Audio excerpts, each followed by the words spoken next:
Breachers VR.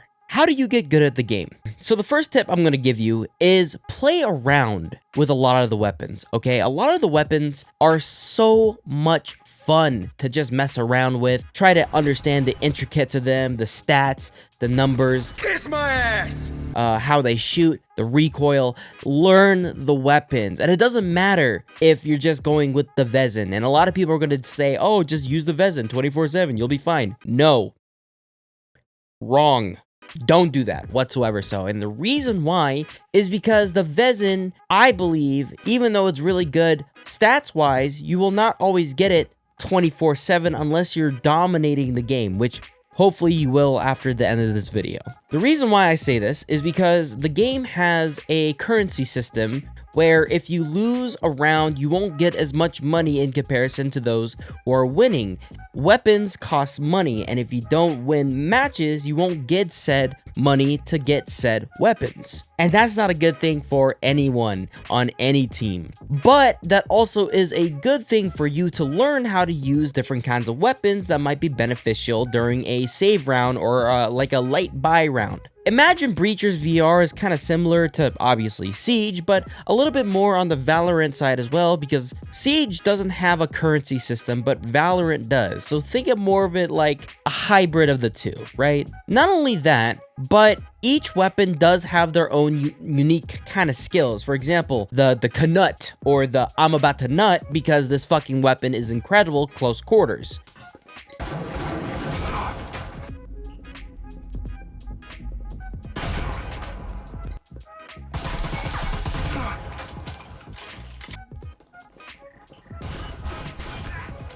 Though the stats kind of make it iffy sometimes in mid-range. At close range, when someone's trying to peek around the corner and try to one-tap you, and you're using a shotgun holding a corner about to blast them in the face, yeah, that thing slaps and it's a one-shot. And that's the other thing too. Research the weapon stats. It's important to know about this if you're trying to get into competitive or trying to win the game, because a lot of the times people don't understand how they're getting one-tapped, or they don't understand how weapons work, and they're like, whoa, I bought the Vezin, shouldn't I just automatically win? Brother.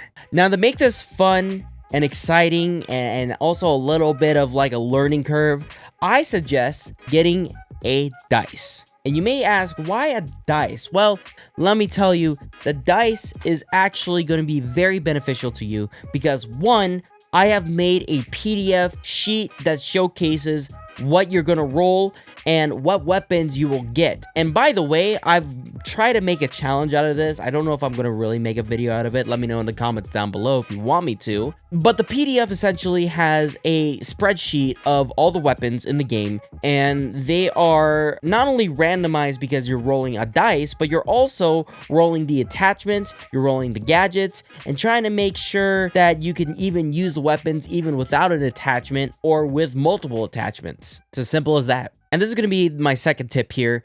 Use gadgets. And I mean smokes, and I mean incendiary grenades, and I mean also those other random grenades that you never use. But seriously, there's a lot of things in the game that I don't think a lot of people know about. You know, for example, people don't know about one-ways in Breachers VR. Now, I don't know on the Breachers Master League or whatever they call it for their esports. I don't know if they know about it, but I learned that if you toss a smoke up in certain nooks and crannies of maps, you will see that you can make one-ways and slow down enemy players.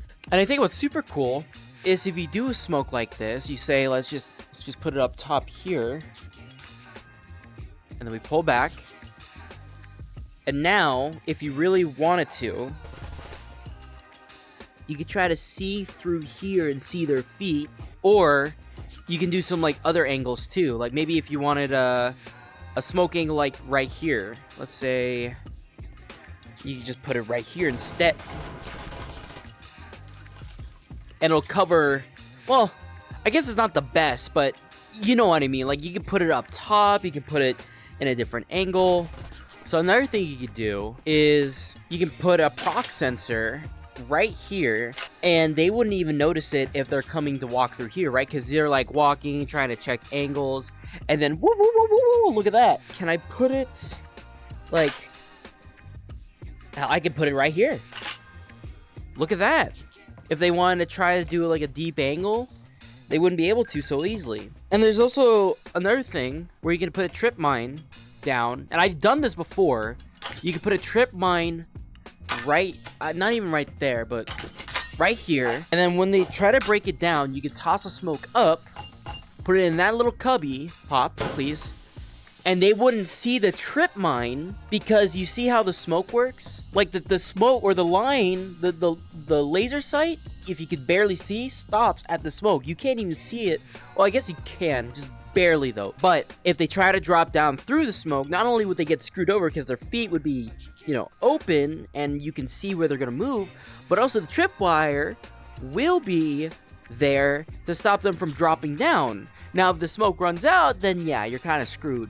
But, it is a very cool way of playing the game. Essentially, use your gadgets a little bit more creatively. It's not just, hey, toss it onto the floor and call it good. No, there are other areas that you can toss them at. You can toss them up in bookshelves. You can toss them out right behind a counter. There are other ways that you can put the grenades and place them somewhere else. So use that and understand the map. And speaking of maps, that's the third little tip there. Learn the maps. It is so important to have map knowledge, not only because map knowledge is important to basically any game that is competitive, but it's also good to know where the enemies are at if you hear them, or if someone's giving out a call out or you're giving a call out.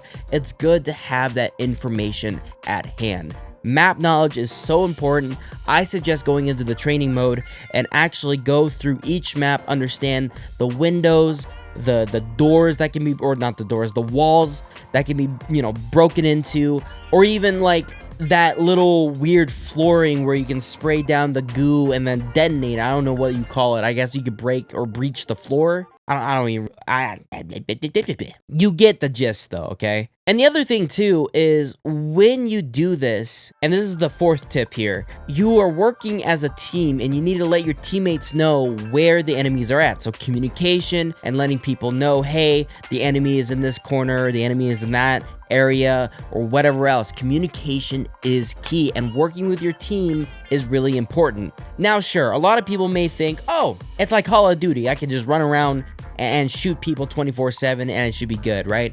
In competitive mode, it's vastly going to change because I'm going to see a lot of sweaty players, and I mean sweaty players. I'm talking sweatier than people who are playing Valorant 24/7 right now and praying to God that Riot Games decide to make the game a little bit better. It is really important. It's so important to communicate to your team, because if you somehow, you know, toss an incendiary grenade by accident and then you kill your entire team and not letting them know that you were tossing a grenade in the first place, then you basically did a 1G, but worse. By the way, if you guys don't know what a 1G is, you're too young for this channel. I love you, Summit.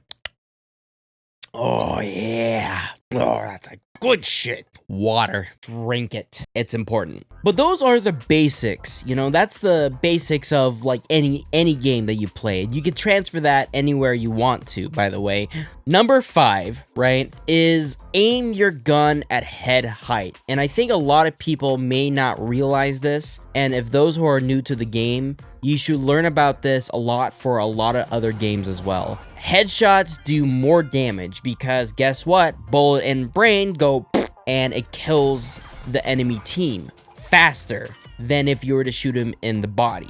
So in Breachers, it's the exact same way. But instead, Breachers is about close quarters combat. So you have to be wary about your angles. So every time you look at an angle, every time you look somewhere that's like, you know, where an enemy probably would be at, make sure that the gun is pointed at head height and make sure that you're aiming ready to go to kill that motherfucker who's about to come around that corner. Worst comes to worst, they pop around the corner and they shoot you in the head too, and you both trade. That's the worst case scenario. Or you lose and you didn't listen to my advice. Why aren't you listening to my advice? I'm giving you free advice to be better at Breachers VR. What's the matter with you? Okay, I'm getting sidetracked. Now, tip number 6 is listen to your audio.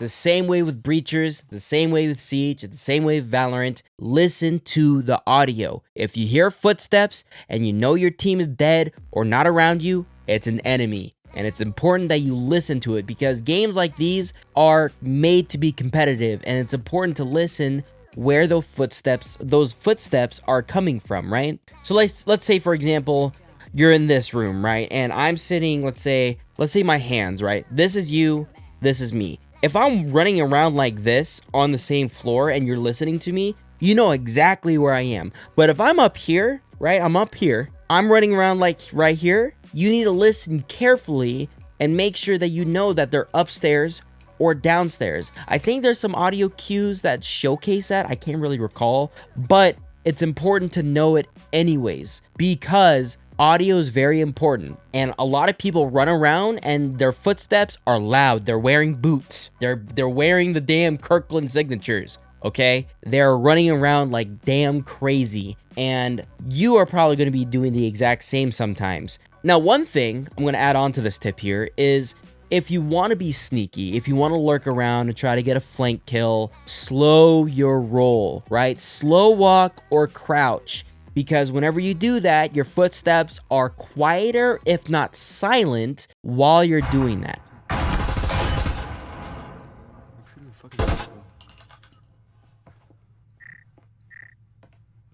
Bro, get him, ego.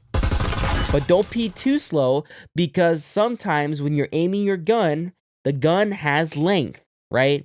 And you peek your barrel around a door, they're going to see the gun first and they're going to be ready to shoot you. So be very careful walking slowly, but be prepared. And the last tip I got for you guys today is drop shotting. I know a lot of people are probably going to hate me for this, but right now it's still a technique that Breacher VR players and even professional players are using today in every other game. And it's no surprise that Breachers VR still has that exact same mechanic within its game too. And it's the reason why I've been able to get 10 plus kills every match so far. There's some moments where someone's better than me, but we won't talk about that. And that's all I really got for you guys. I hope you guys enjoyed this video. I've been wanting to play a game like this for a while, something a little bit more polished, something fun in VR, and Breachers right now is it for me. Veil VR is kind of getting there, sort of. It's kind of a toss-up because honestly, the game has some kinks that I'm not a big fan of, and it's just not my personal taste. And then some other VR games out there, like Ghost of Tabor.